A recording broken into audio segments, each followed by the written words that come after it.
What's up? Jeff from RetroArcadeGaming.com, that's all one word, back with another edition of Battle of the Ports. In this series, I look at a specific classic arcade game and see how well or poorly it's been ported to various home console and computer systems over the years. Up this week, a game developed by Dave Nutting and Associates and released to the arcades by Midway in 1981, Gorf. Gorf was one of the first games to include synthesized speech, one of the first games to allow the purchase of additional lives before the start of play, and one of my favorites because it was essentially 5 different games in one. The starting level, or mission as they are called, is Astro Battles, which is nothing more than a Space Invaders clone with a curved shield instead of 4 bunkers. Mission 2, Laser Attack, features 2 formations of 5 enemies each. 1 enemy in each formation shoots lasers, while the rest of the formation dive bombs the player. Mission 3, Galaxians, plays just like the arcade game of the same name, but with a reduced number of enemies. Gorf featured 24 enemies, while the full-blown arcade version of Galaxian featured 46. Space Warp is Mission 4, and features enemies that fly outward in a circular motion from the center of the screen. The 5th and final mission is the Flagship, where your goal is simply to defeat the ship by destroying its core. After completion of all 5 levels, the player ranks up, and the game continues with increasing difficulty. I'm going to take a little different approach on this title, and instead of doing a 30-second blurb without any talking, I'm going to see if I can make it through all 5 missions before we move on to the next title. I'm only going to play, in this case I'm going to cheat and I'm going to give myself 6 ships, but I'm only going to play through one time, so we'll just play as far as I can. Here's a look at the original arcade play of Gorf. Enjoy. I am consciousness.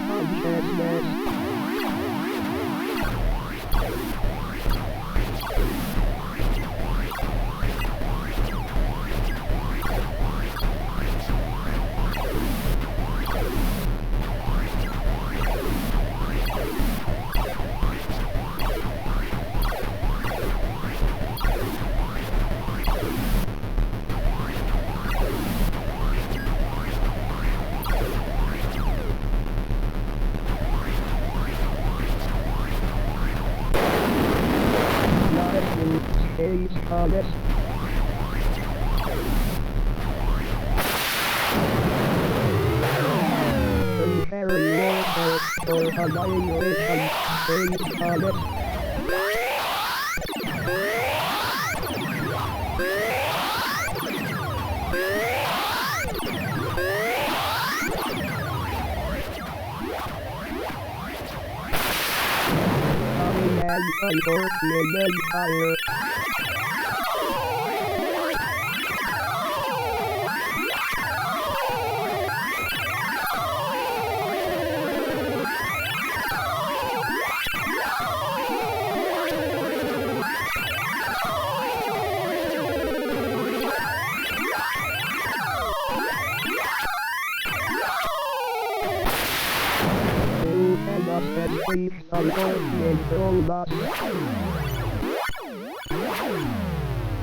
So our first port will be the Atari 2600 port, which was released by CBS Electronics in 1982. The 2600 port, like most of the ports we'll look at, omits the Galaxian mission due to rights licensing issues. Also, like most of the ports, there is no synthesized speech, which is to be expected, especially for the Atari 2600. This port does have a few unique takes on gameplay which differ a bit from the original. On the first mission, Astro Blasters, there is no shield. You also can't move the ship up or down, which was kind of a unique aspect of Gorf.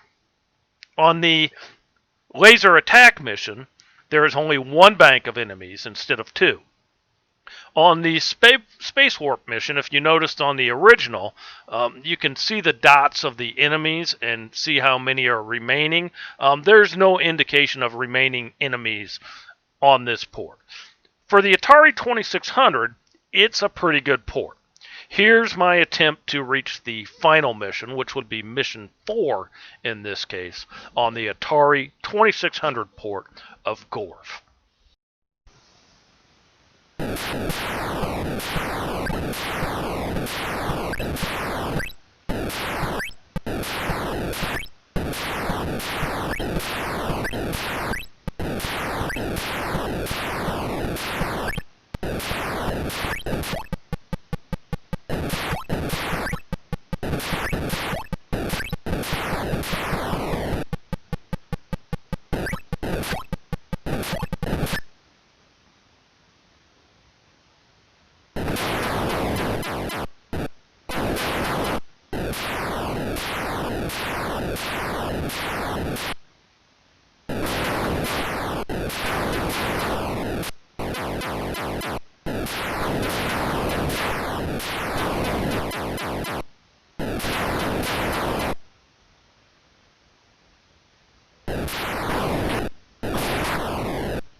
Up next, the Atari 800 port, which was released by Rockland Corporation in 1982.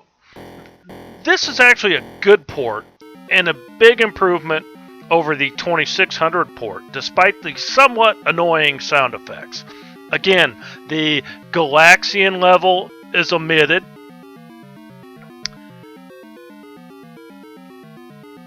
But, unlike the 2600 port, you can actually move the spaceship up and down as well as left and right. One annoying thing about Gorf is that your shots cancel out if you hit the fire button too quickly, and the laser mission on this one, the things move so quickly that I always find myself canceling my shot. Other than that, this is a pretty good port. The space work level, there's no visual, there is a visual indicator, I'm sorry, of the remaining enemies. So here's a look at the Atari 800 port from Rockland, 1982. Again, a pretty good port.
Next, a platform we haven't looked at before, the VIC-20, and the Gorf port released for it by Commodore themselves in 1982. For the platform, this is actually a pretty good port in my opinion. There's some scaling issues, mainly the fact that the player's ship is a bit oversized and enemy bullets are a bit oversized, but it plays well. Like the original game, you can move your ship up, down, left, or right. The sounds aren't great, but really that's about the only real complaint, and it's kind of minor at that. Space Warp does have a visual indicator of remaining enemies, although that level is extremely difficult given the size of the screen, but this is a pretty good port for the VIC-20. Have a look.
Well, we didn't beat it, but we got there, so that's close enough. Next, the ColecoVision port, which was released by CBS Electronics in 1983. For some reason, they left out the blue screen in the first mission and left it black. It's not really a complaint, but for authenticity, it would have been better had it been blue. There's some weird sound effects and musical interludes, but it still sounds better than any of the ports we've looked at thus far. The laser attack mission only features one bank of enemies instead of two, and there's no real indication of remaining enemies in the space warp mission. Once you reach the flagship mission, which hopefully we'll do here, who knows, you'll notice that the flagship itself bears little resemblance to that from the actual arcade game. Regardless, despite the Galaxian level missing and the flaws I pointed out, it's a pretty nice port. Here's the ColecoVision port of Gorf by CBS Electronics from 1983.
Wow, a one-shot kill on that one. Up next, and I actually had this video all said and done, and then I realized I forgot to include this one, so we're redoing it. But this is the Atari 5200 port, which is looks good, sounds pretty good. Unfortunately, because of the joystick controls of the 5200, it's almost unplayable. It doesn't include the Galaxian level. Other than that, I can't tell you a whole lot about it because the controls are so bad. I've never really made it that far in the game. So we'll see how far we can progress here and take a look at the Atari 5200 port of Galaxian. Bad controls and all.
Well, there you go. I wish it was a little easier to control this one, but unfortunately, that's just the way it is.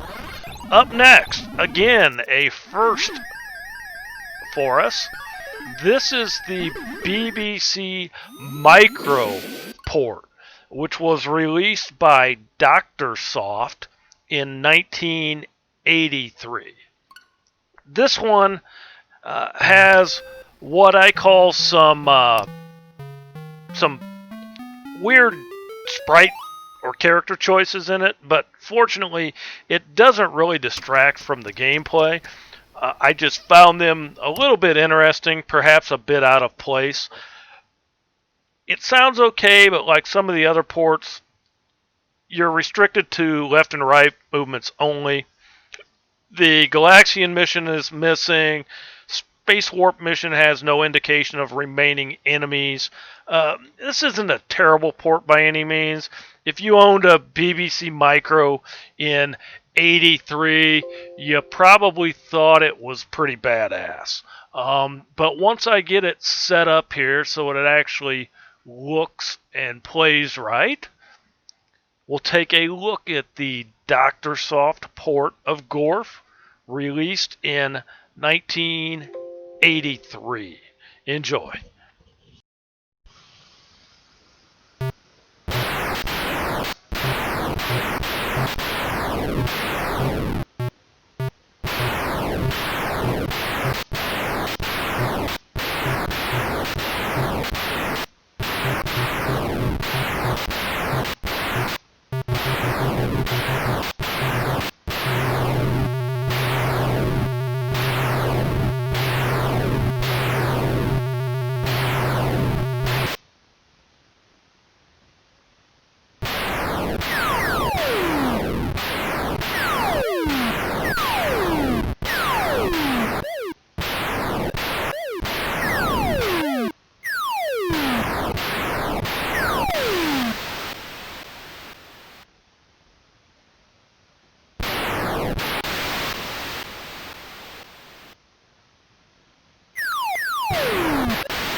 Well, that was pretty pathetic offering there. Anyway, there's the Dr. Soft port for the BBC Micro.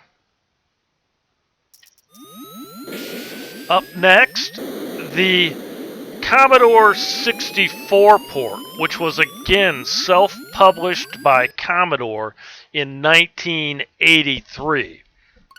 This is a decent port, but again, the playship seems a bit oversized to me.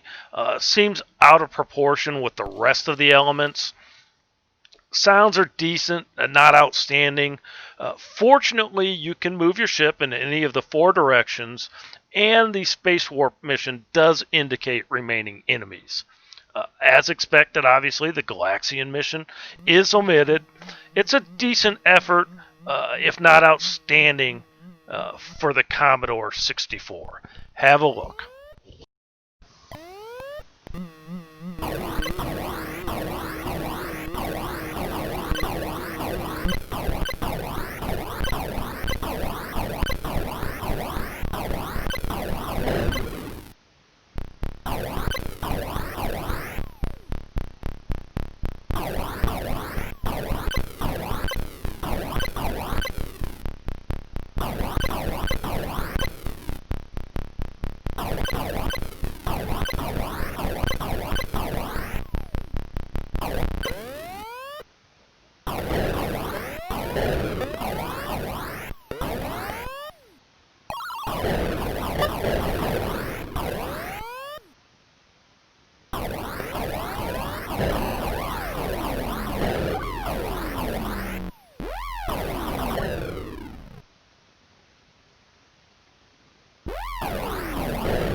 Up next, a freeware port for the Commodore Amiga, which was released by Tower Byte in 1993.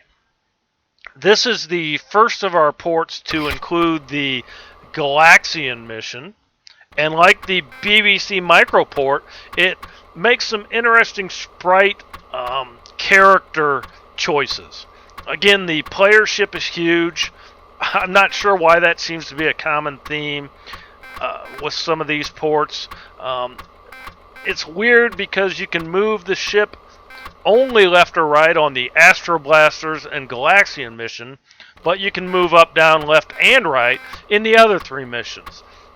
There's no indication of remaining enemies in the Space Warp mission, where for some reason the enemies chuck giant boulders or what appear to be asteroids at you. The sounds are decent. Overall, this is a pretty good stab at Gorf, especially for a freeware port. Give me a second. I got to double check the joystick configuration. And once I do that, we should be good to go. Enjoy Gorf, the freeware port by Tower Byte, released in 1993.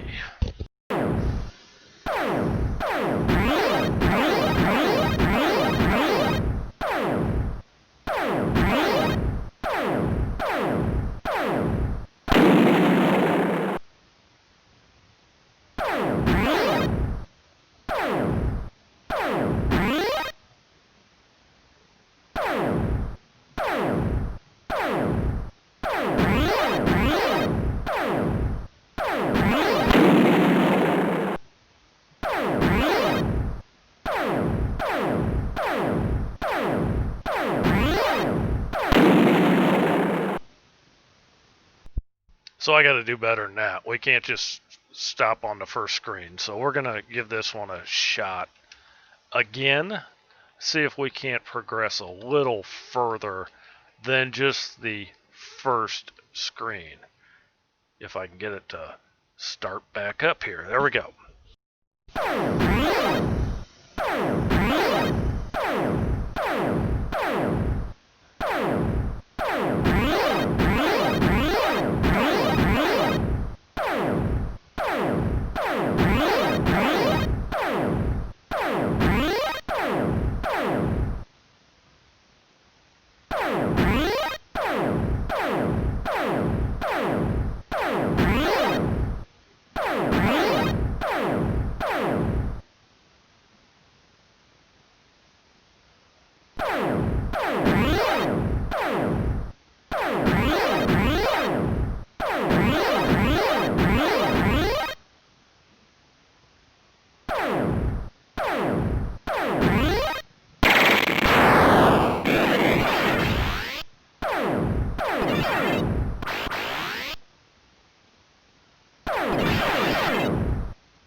Alright, once again, a one-shot kill. That was a little better than my first effort on that one.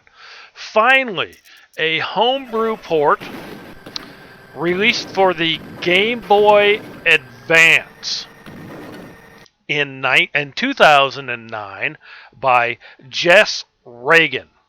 This is an exceptional port, which makes use of synthesized speech, features the Galaxian mission, and allows you to move in all four directions. It plays and looks pretty darn good. The homebrew port of Gorf for the Game Boy Advance, released in 2009 by Jess Reagan. Long live Gorf. Gorf the robots. Attack.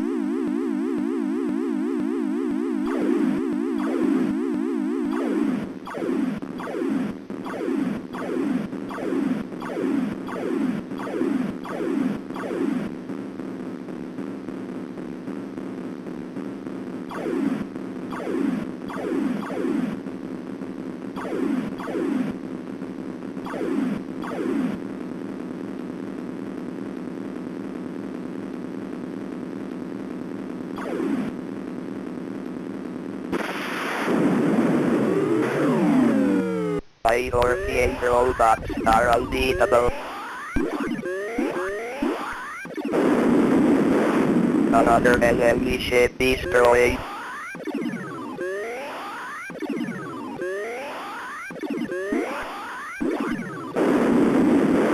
Another enemy ship destroyed.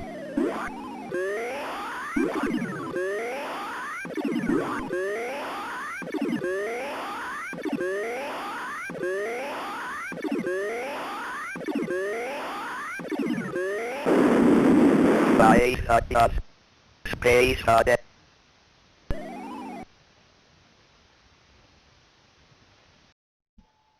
Well, that wasn't real impressive, but it is what it is. So there's a look at Gorf, with just a few omissions. There's a port for the Atari Jaguar CD, which was released by 3D Stooges in 2006. Unfortunately, that title doesn't emulate, as is the case with most Jaguar CD games. The $0 budget of this channel doesn't really afford me the opportunity to go out and grab a Jaguar for the sake of one game. There's plenty of videos of the gameplay on YouTube if you want to go ahead and search for it. Several clones are available, including a decent one for the ZX Spectrum, at least in terms of ZX Spectrum ports. It's entitled Barf, B-A-R-F. It's a keyboard-only game, unfortunately, and my current emulation setup has issues with non-joystick games for the ZX Spectrum, so we won't be taking a look at it. I really don't have a favorite port out of the ones we've looked at. The Game Boy Advance port is probably the most sophisticated, but being a homebrew, it can be difficult to get on your device if you're not real familiar with that process. One of the things that makes Gorf unique was the synthesized speech and the 5-game in one aspect. The fact that the speech is missing and the Galaxian mission is missing from the majority of the ports is a bit disappointing, and probably part of the reason that I really don't have a favorite. There's some decent ports. I'm just not really in love with any of them. With that, if you've got a game you'd like to see featured, feel free to drop a comment below, and I'll do my best to include it in a future episode. That's it for now. Until next time, happy gaming. Peace.